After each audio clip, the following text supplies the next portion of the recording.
for this very, very interesting conversation that we're going to have this afternoon.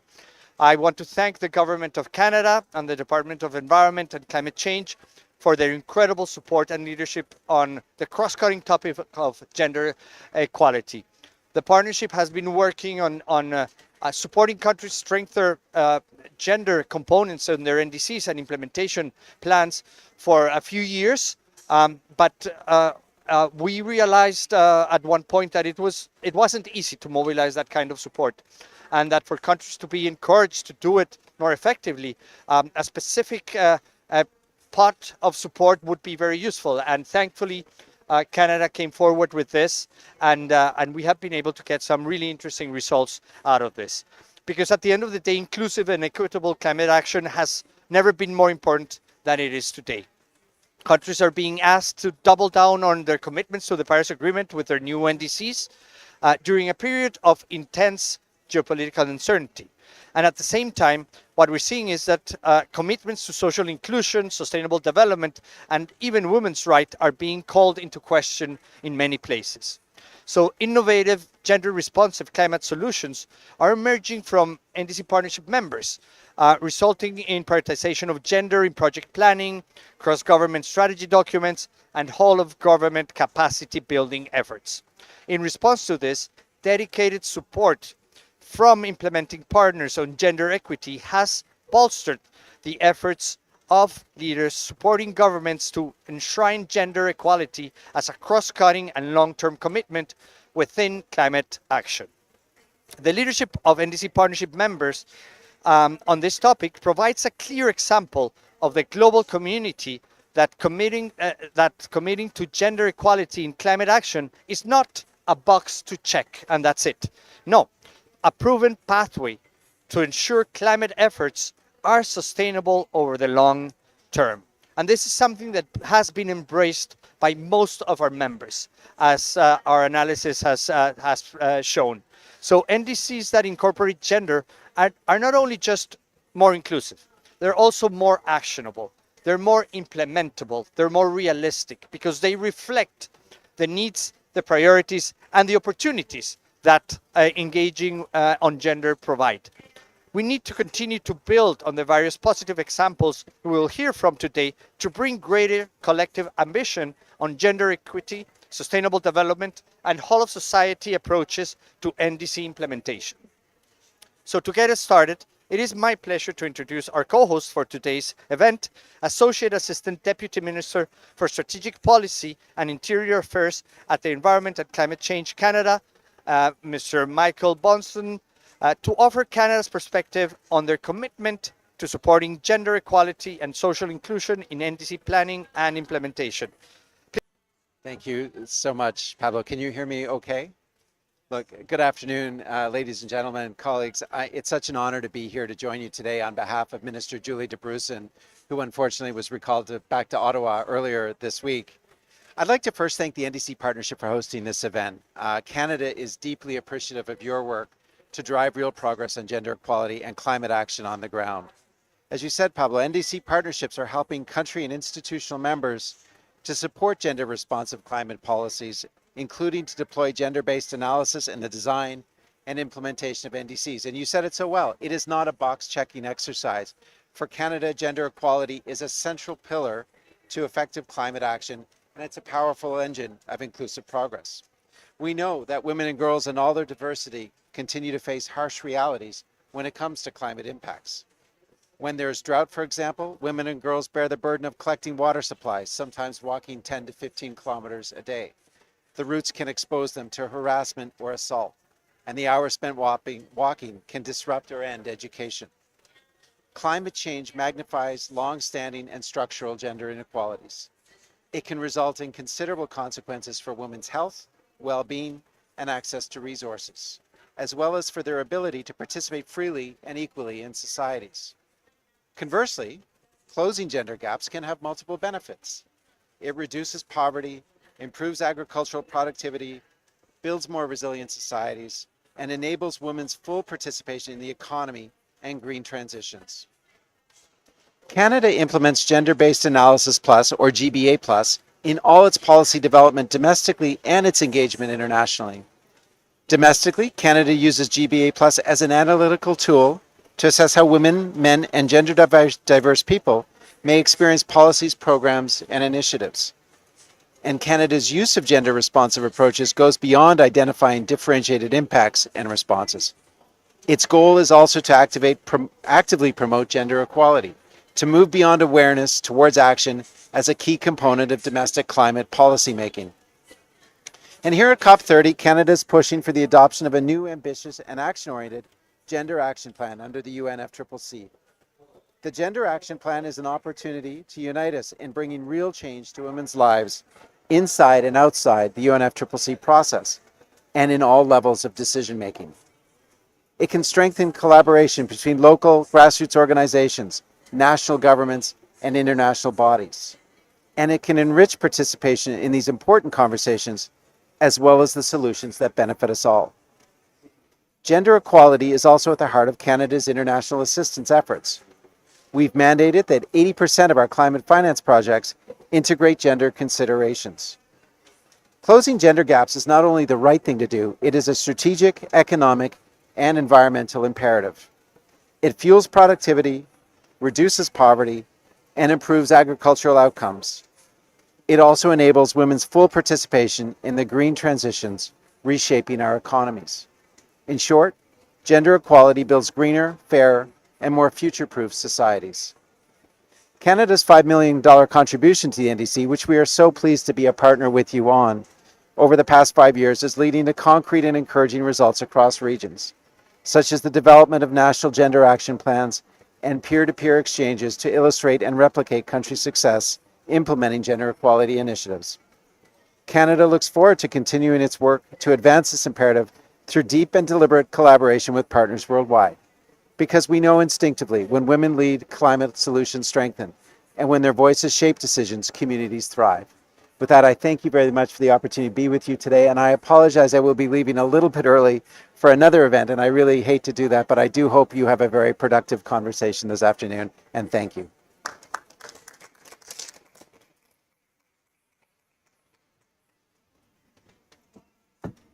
Thank you very, very much for those words.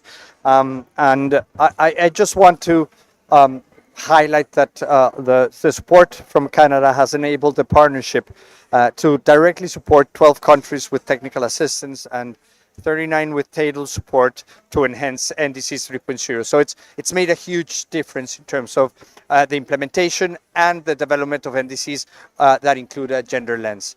We are going to have a great conversation with a panel of speakers, but let's start first with a short overview of gender equality and social inclusion work in the NDC partnership, supported very much by the government of Canada, and then I will invite the panelists to come for a conversation. So at this point, I would like to invite Amanda McKee, our Knowledge and Learning Director, to provide a short presentation. Amanda, please. Here.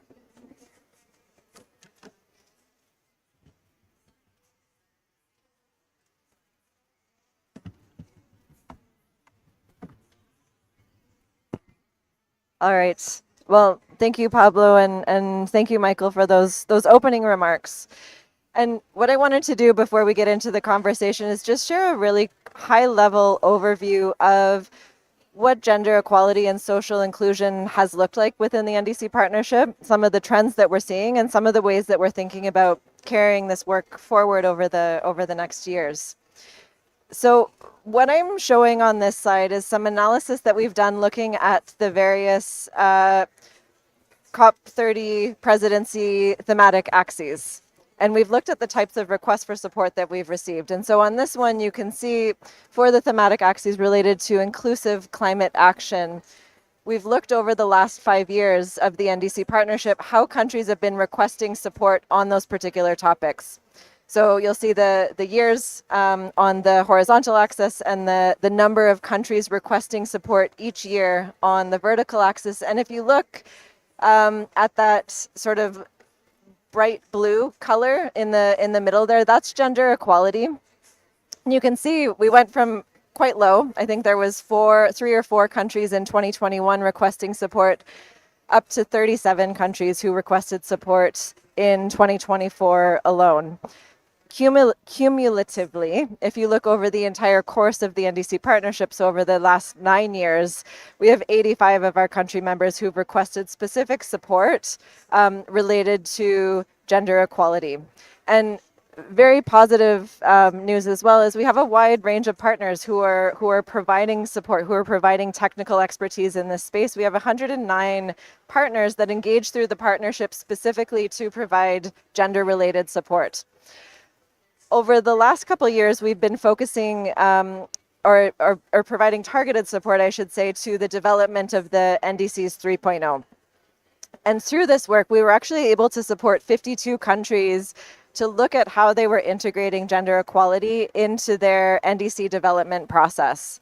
To give you a couple of examples, Ecuador requested support to develop a participatory approach to their NDC formulation with gender intersectionality and intercultural approach. Chad, for instance, requested for the recruitment of a gender and social inclusion specialist to analyze gender mainstreaming from their previous NDC and look at how to integrate that into the new NDC. So these are the types of requests for support that we've been seeing. If we look at implementation needs more broadly and just the wider support that comes through the partnership, country members are requesting different types of activities on gender equality. So a lot of the requests for support relate to developing staff capacity on what it means to mainstream gender within development planning, within climate planning, specific support to engage different members of society, different stakeholders, thinking as well about what that engagement looks like. So this isn't just hosting workshops, but how are countries actually creating those institutionalized processes to engage different groups and women's groups in this process more long term. And then we also get a lot of requests for support around developing indicators to understand how things are being implemented, how progress is happening, and then different types of analysis to inform national and sectoral planning. We can further break these requests for support into two categories, and those are the two lines that you'll see on or the two bars you'll see on the chart there. We have gender-focused activities, and so these are the types of activities where gender is actually a core component of that support. And so half of all member countries have incorporated some sort of gender-focused activities into their NDC planning and implementation. And we really expect this trend to continue to grow. We've seen it grow over the years, and this is something we continue to see. The green bar is really about gender mainstreaming and indicators. And this is more related to data collection or how countries are thinking about the gender considerations or how they understand gender disaggregated data. So incorporating that into climate action as well. Despite the significant rates of country requests, so as I mentioned, 85 countries have come forward with support, it's actually an area where a lot more support is needed. If you look at the average support rate for these requests for support that touch on gender, it's actually lower than our overall support rate. So I think our overall support rate stands at about 65%. So about 65% of requests we're able to support through partnership members. With gender, it's actually only 43%. And so I raise that because it's a really important area for us to continue to lead into, and we've been really grateful for the support that Canada has provided and enabled us, as Pablo said, to support 12 countries deep in their work and respond to some of these needs. So I wanted to give a little bit more detail on what some of that support looks like, and this is not limited to the work that we're doing with Environment Climate Change Canada, but this is a nice cross-selection of the types of activities that we've been able to promote over the last couple of years. The first one is really the support for the NDC development process that's ongoing. And so despite rollbacks to rights and commitments to equality globally, we are actually seeing that NDCs continue to be more and more inclusive, more equitable, more aligned with development goals. And this is really thanks in part to a lot of effort that's taken place at the national level to ensure that those documents reflect those strong beliefs. We see NDCs increasingly embedding climate justice principles, emphasizing that vulnerable communities and marginalized groups are included both in mitigation and adaptation planning. We're also doing a lot of support in terms of stakeholder engagement. And so in an early review of NDCs that have been submitted, we've seen that 86% of countries that were supported through the partnership, through our global call, enhanced the process behind their NDC development, ensuring that that process to develop the document was more inclusive. And this is a really positive trend because we anticipate and we expect that a lot of those processes will carry forward to the implementation as well. So really important groundwork that we hope to support going forward. And then the last area I wanted to mention was really the importance of developing capacity. And so capacity for government ministries to be able to engage in this process, whether it is Ministry of Environment, whether it's Ministry of Finance or gender ministries, these are technical concepts, and it's really important that all the right players are brought to the table. We receive a lot of requests for support through the NDC partnership on capacity building specifically. It's actually one of the most common. I think nearly every single country has requested support on capacity. And a lot of the work that our partners provide is helping to strengthen these institutional skills around gender equality, sorry about that, and social inclusion, to really ensure that the ambition that countries are putting forward in their NDC actually transforms into social environmental change. So we will hear from a number of countries on the panel about some of these examples and how they've been thinking about it in their own context. But to conclude, I wanted to just talk a little bit about what we're thinking moving forward. So on Saturday, the NDC partnership formally adopted its work program for the next 5 years. And a critical element of that is mobilizing whole of society approach. And a core pillar of that for us is gender equality.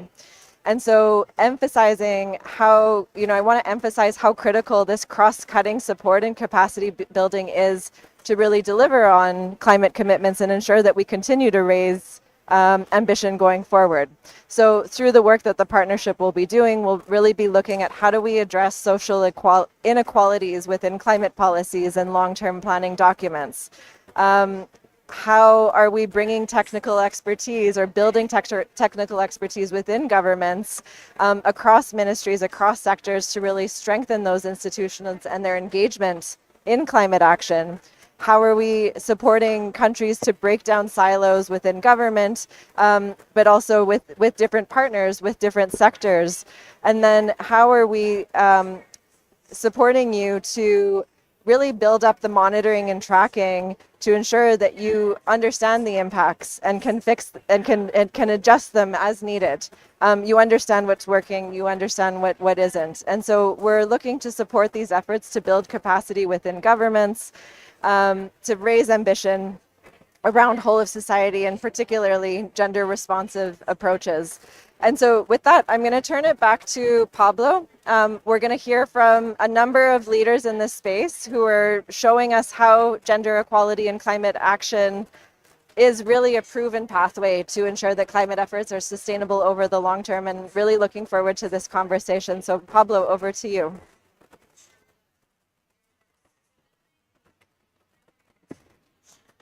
Thank you.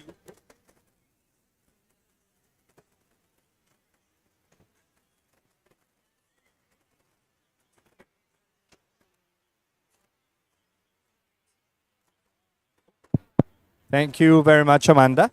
Thank you for that presentation. As Amanda presented, this is a topic that has been gaining a lot of traction in countries, and where available support has been very welcomed and has been transformative in terms of the actions that countries have been able to do. So we're going to hear a little bit more from some country representatives about this topic. So I want to invite here to join me. First, Fred Simuaka, Deputy Director of Gender Affairs and National Gender and Climate Change Focal Point from Malawi.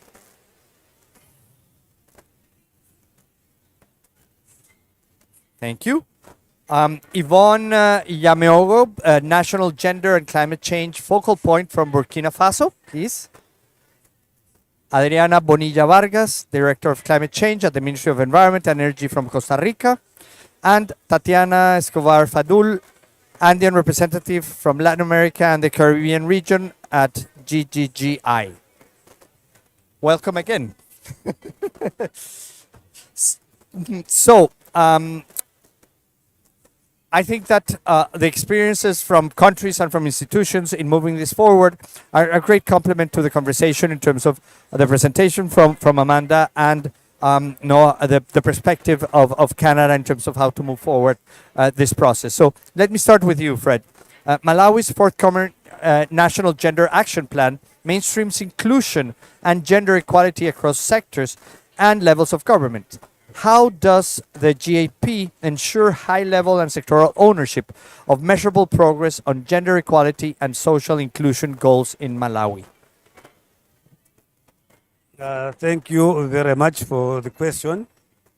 Yeah, indeed, we are in the process of finalizing our gender action plan. So the gender action plan is really ensuring high-level sectoral ownership in Malawi by embedding gender equality into national climate change strategies. For example, we are now in the process of finalizing the NDCs 3.0. So with the gender action plan, because of the direction that we get from the action plan, let's say, for example, we have got a priority area number 3, which is coherence, whereby we have to ensure that policies are mainstreamed in terms of gender. So in our process of finalizing the NDC 3.0 with the guidance of the gender action plan, in the process we used what we call gender in climate change policies toolkit, which is a toolkit which is ensuring that our NDC 3.0 is comprehensively gender mainstreamed. And also we have our national national climate change management policy, which has got a very good component on ensuring that gender is also mainstreamed in the national climate change policy management. So with the GAP, we are very optimistic that with the finalization of the GAP, we will be guided in terms of implementation. For example, in priority number 3 of the GAP, we have the gender balance participation and women's leadership. So with this guidance, already Malawi has facilitated the establishment of what we call Women Network in Climate Action. So with the GAP, that means we will ensure that women only will not only participate but also take leadership position in ensuring that climate policies, activities, strategies are implemented on the ground. And with the support from the nationally determined contributions, we have actually now developed the strategy for women network in climate action in Malawi. So this will ensure that indeed women are not only participants, but they are taking leadership positions to ensure that climate actions are indeed engendered. And also, maybe to go further than that, we are ensuring that gender is mainstreamed in all ministries, departments, and agencies. What we have done is, in all these ministries, departments, and agencies, we have what we call focal points for gender. So including in the climate change department, Ministry of Natural Resources, we have gender focal points. So these are the people who will conduct awareness campaigns to ensure that the gender action plan is mainstreamed in all these departments, agencies, to ensure that climate change is fully gender mainstreamed. Yeah, so I don't know whether I still have time to continue.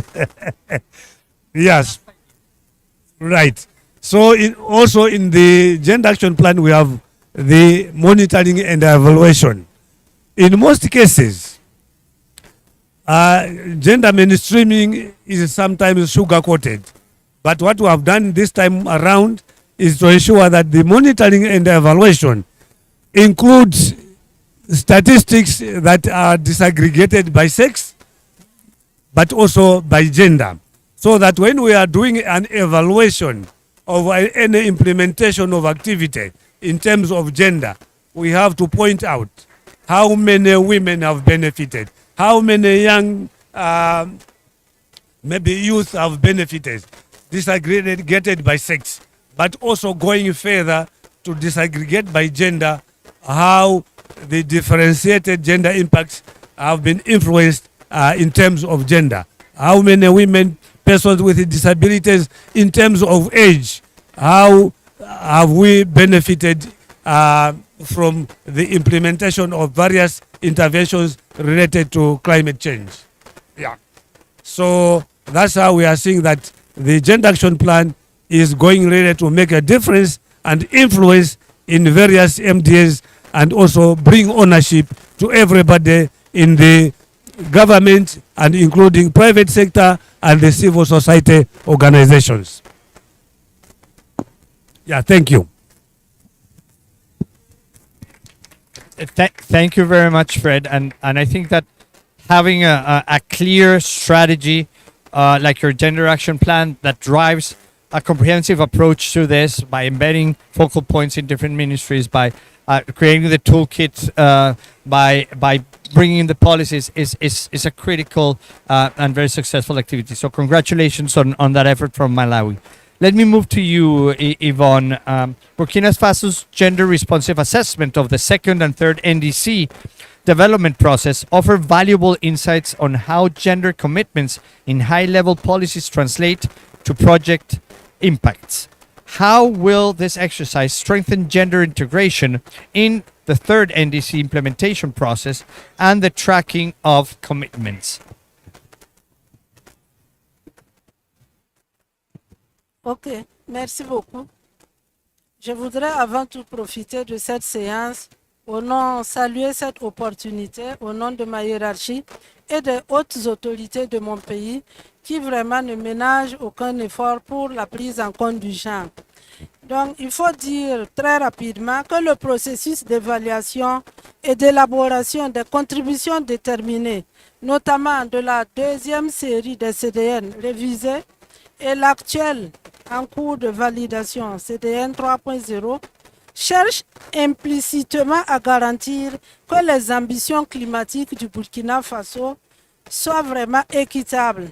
Équitables dans le sens que les bénéfices et les charges de l'action climatique doivent être repartis équitablement entre les différents groupes sociaux. Elle cherche également à être inclusive. La CDN reconnaît que les femmes, les jeunes, les personnes vivant avec un handicap, les groupes vulnérables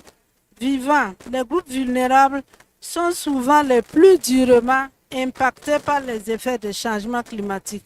Elle reconnaît vraiment la vulnérabilité différenciée des changements climatiques.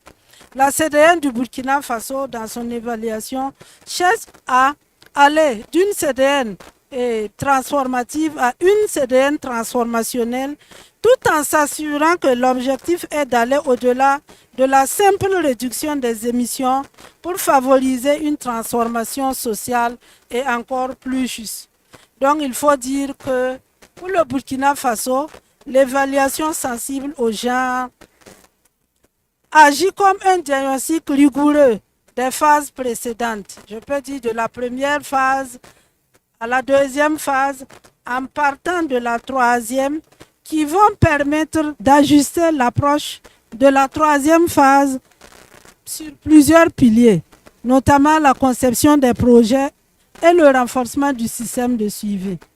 Parlant de l'amélioration de la conception des projets, Il faut dire que l'évaluation sensible au genre au Burkina met en évidence que si les engagements au niveau national se sont traduits par des projets non seulement qui vont répondre aux besoins différenciés des femmes et des hommes, qui vont accroître l'accès et le contrôle des femmes sur les ressources climatiques à travers le financement, les technologies et parfois le problème foncier. Également, des projets qui vont renforcer la participation des femmes aux instances décisionnelles locales. Il faut également épingler qu'à travers la CDN du Burkina, l'un des objectifs est de viser vraiment, comme je l'avais dit, une transformation qui va permettre d'identifier que les projets précédents, qui étaient seulement sensibles au genre, soient vraiment plus transformateurs, incluant les changements d'inégalité. Donc au Burkina Faso, la troisième série de la CDN va exiger de privilégier des actions qui modifient les normes sociales. Normes sociales à travers l'analyse de la vulnérabilité, l'évaluation qui va fournir des données désagrégées, montrant que les femmes sont plus exposées à l'insécurité alimentaire suite aux sécheresses et autres aléas. Le renforcement de la suivi des engagements à travers les mesures sensibles de genre, dont les principales leçons tirées de l'évaluation de la CDN, des CDN précédentes, montre vraiment la faiblesse des mesures de reportage et de vérification des aspects de genre. Bien entendu qu'il y a eu vraiment des efforts de capitalisation d'actions de genre, mais l'insuffisance de ces mesures du système de suivi, de rapportage et de mesurage a vraiment constitué un handicap dans l'évaluation de la CDN. Il faut également dire que pour la CDN 3.0, l'exercice de renforcement se concentre sur l'intégration des résultats de l'évaluation. Nous nous sommes servis des résultats de l'évaluation aussi bien quantitative et qualitative pour bâtir une nouvelle CDN vraiment plus inclusive, plus ambitieuse. Donc le renforcement pour la CDN 3.0 doit rendre obligatoire l'utilisation des indicateurs sensibles de genre dans notre pays. Je dirais qu'au Burkina Faso, l'évaluation sensible au genre de la troisième série de la CDN a permis de corriger les insuffisances. Elle transforme l'intention politique en exigence opérationnelle claire au niveau des projets et des critères de succès mesurables pour le suivi, assurant que l'action climatique est réellement juste et efficace. Donc, d'une manière générale, au Burkina Faso, nous avons agi sur des piliers allant vraiment du renforcement de l'intégration de l'inclusion sociale et du genre et de l'élaboration des suivis, des indicateurs de suivi pour aller à des ambitions encore plus fortes climatiques au Burkina Faso.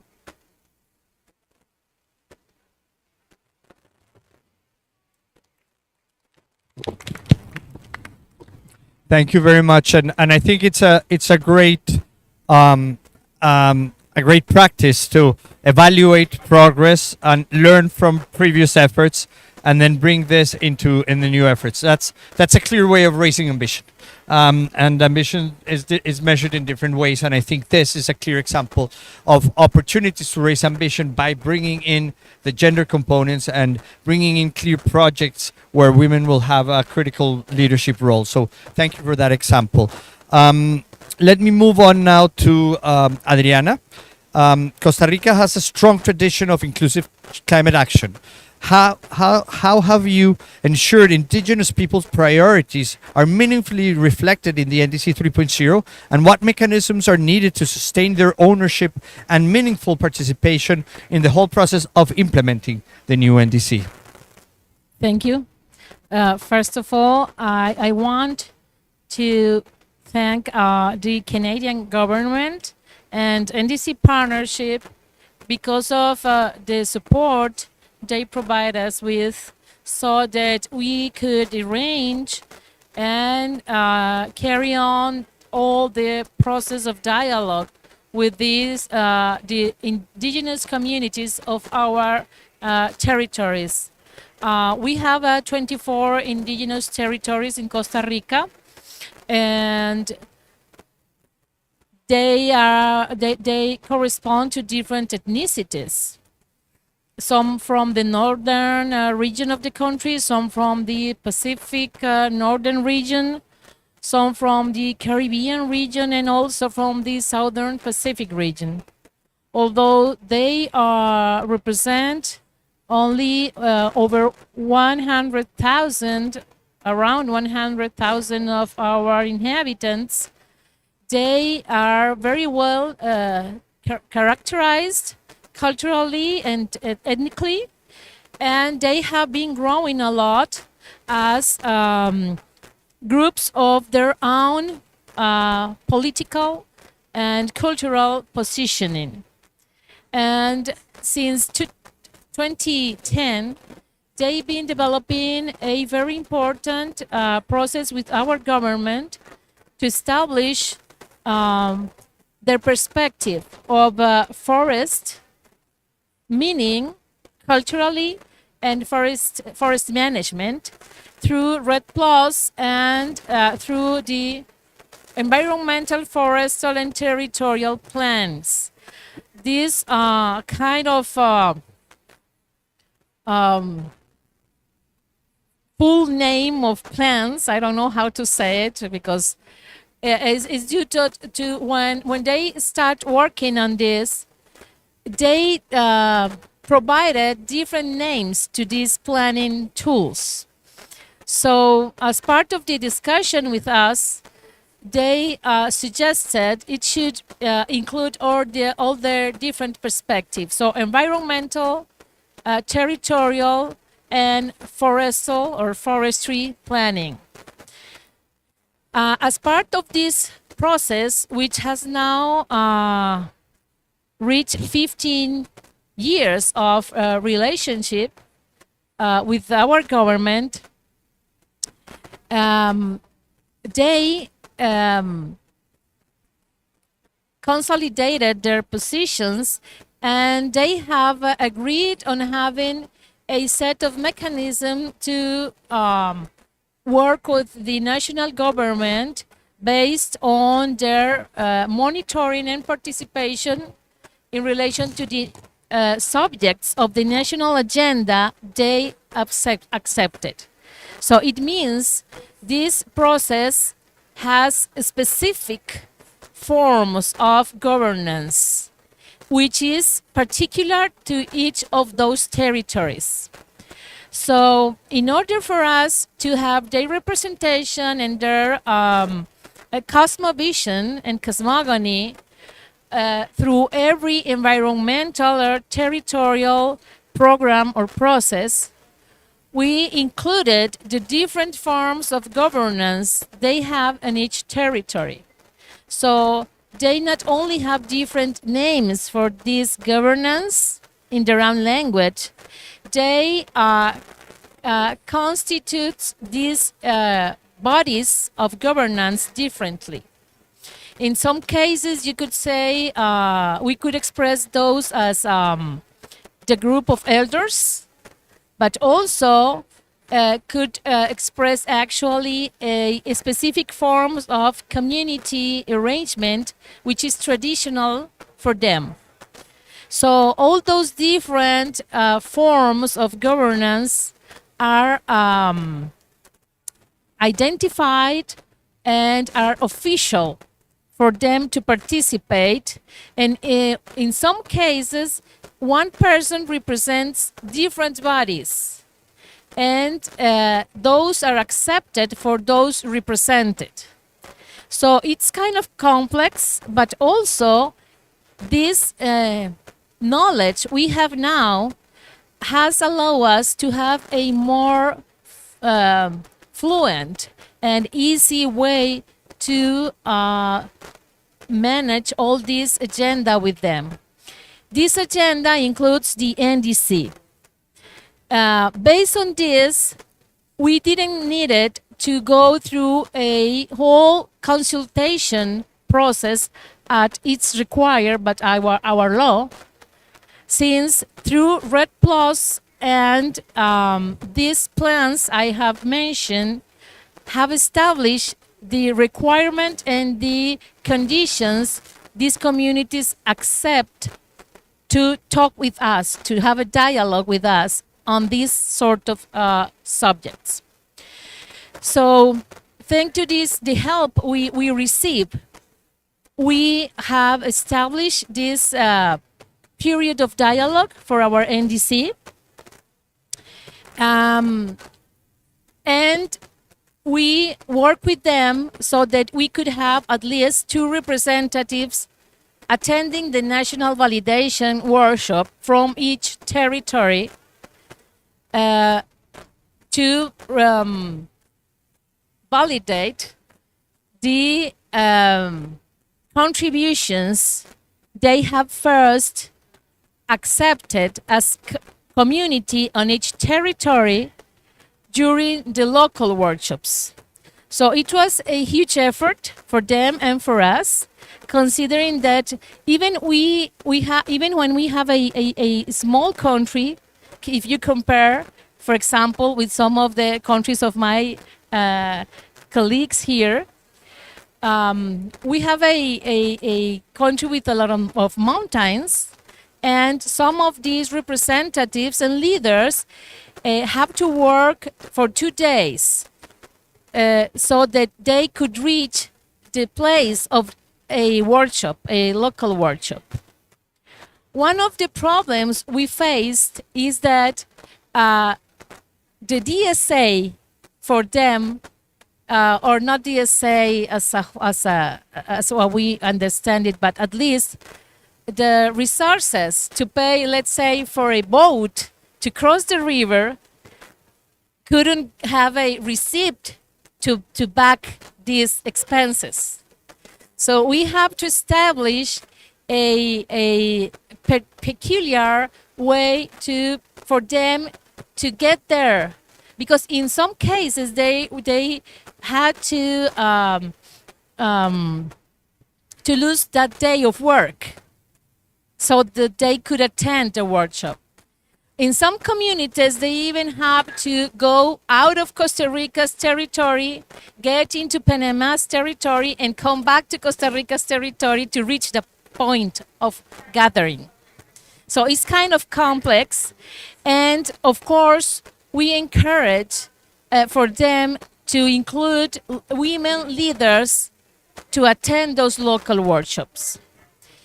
They have been growing in this gender response considerations, but always within their own governance features. So it has taken years for us to go all the way to reach this kind of understanding. In the end, we have this validation of these 5 goals, specifically from the indigenous territories, and those are included in our NDC 3.0. And we had a representation of over 50% of women in our national validation workshop. I just want to finish saying that it's been a very fulfilling for us, and it's been a successful for us and for them to have get all the way and to have these goals, since we did it in a kind of very short time. But it is allowing us to have established the conditions for them to keep receiving funding from RED and from other programs, and to keep being recognized by their through their own planning instruments designed by them, so that all the NDC goals will be reflecting their own views of their territories and the purposes of climate change adaptation and mitigation. Thank you. Thank you very much, Adriana. And I think there's a very important point that you're making here. First of all, I congratulate you for the effort of bringing the communities and their voices to help design and develop the new NDC. But the effort that is required is sometimes not really understood by many. As you were saying, we're talking about people that will lose a couple of days of work, that need to walk for many hours, maybe take a boat, a horse, a bus, a plane to get to these places where consultations are happening. And we're very proud at the NDC Partnership to take these exercises very seriously and mobilize support for countries because those voices are so important. But it's a lot of work. It's a lot of resources that are needed. But it's completely worthwhile because as you closed your intervention, it's very satisfying to complete this process and bring those voices because you learn of actions that will allow you to better implement your NDC and new ways of looking at solutions and an ambition that might not come up if you just stay in capital or in the big city. So thank you for that very comprehensive story about how this effort was done. Tatiana, GGGI has played a key role in supporting countries to mainstream gender equality in climate action. What have you learned and what specific approaches or tools have proven most effective for governments to integrate gender considerations into their NDCs? And how can this be scaled to ensure tangible results during implementation? Thank you, Paulo, and thanks everyone for staying here up late. Well, yes, we have been working on gender and social inclusion and how to be very specific on including these in the exercises we're doing for not only NDCs updating or NDCs processes, but in general, it is a priority for our 2030 strategy, for example. And we strive to support our country members into effectively integrating these gender and social inclusion through a concrete NDC and other objectives that are tangible, that are measurable, and that have specific actions that can be pursued. It is really surprising to see how all have similar but at the same time different challenges. And specifically, I would like to share with you one example that we have had recently. We had a grant focus on gender, and this is a great opportunity to actually show the link between climate change and its impact in women and other a group of marginalized communities. Sometimes the case is not always the same as mentioned by Costa Rica here. We have other countries where the process is a little bit behind. We have more to do. And we recently received this grant that I mentioned from Canada, but it was via the NDCP. And to integrate gender and climate instruments in 4 different countries and a specific region. It was Mexico, Rwanda, Burkina Faso, and a whole regional approach for the Pacific region, building programs involving more than 15 countries, including the regional approach that I was telling you, and territories. And as Pablo mentioned, it is not an easy task and it is expensive. It was a 1 million grant, and it was really successful. We consider I wanted to highlight this specific example. We have others like in Colombia, also funded by NDCP, but this one specifically is really important and how we address it to respond to your question, Paulo. So the first thing is that we need to generate the dialogues, and that's what we did in Mexico. And I think that I only have 5 minutes, so I'm going to try to rush. This is how we started in Mexico. We started to generating a broad communication and capacity building approach. This is how we mostly or mainly do our approaches. We saw that we needed to bring many stakeholders to the table. We have to integrate concepts. We had to integrate the dialogue, understand why this was important, why we should include the social, gender and social aspects within the NDCs. And these had really great outcomes. These gender and social aspects were included within their exercise, within the planning exercise. And it was a good practice and the first done, but it was really appropriated by the government and by our counterparts. This is how I would describe the first layer of the work is communication capacity. But then when you kind of surf that part of that layer, you can go a little bit deeper, as we have done it in other countries like Rwanda. Like Rwanda and Burkina Faso, where you can start to actually put data together and bring that data to actually set specific targets,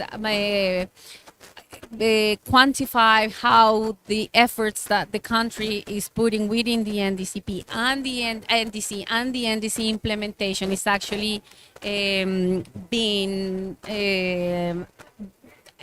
implemented. If it's a good sign of how it's actually this gender and social inclusion aspects included. We were discussing here with Rwanda how these specific measurable activities and tasks are actually bringing us that my number. I wasn't part specifically of this project in Rwanda, but we have really good numbers. And we also had a similar approach where we can start developing indexes, numbers. And I think one other big example is the one in Burkina Faso, where with support of GGGI, we created this GESI national climate framework. And now we can say that, but a recent assessment that revealed that 58% of the projects under NDC 2.0 had gender and social inclusion approach. So now we're starting to say this is not a concept, these are actions. So we started with this first layer, that is communication and this capacity building in some countries. Now we're going more into data and policy making, and also moving towards what we do and what is our expertise is investment mobilization and financial instruments. We won't be able to mobilize climate finance. We won't be able to accomplish our goals in the NDCs or other international goals that we have if we don't know what we are financing. So it is really important to have the data and develop these instruments as the one that NDC is also developing, and the different index like the one that we supported in Rwanda, because that is a sign for investors. That's a sign for mobilizing investment to meet those goals and meet the NDC. We were discussing with Pablo and other colleagues this morning, how can we pass or move from planning to financing, and I think we need to bring clear signals of what do we want to finance. So that's one of the topics. So I would summarize in two ways, Pablo, is first, capacity building, communications, putting everyone in the same level of understanding why this is important and how should be done, and then data incorporated in tangible and specific actions. And to respond to your second question, how can we scale it up? We are trying to do it right now. As I was mentioned, the grant from Canada via NDCP was for three countries and one region, and we can see how the implementation in the Pacific region is something that we can scale up.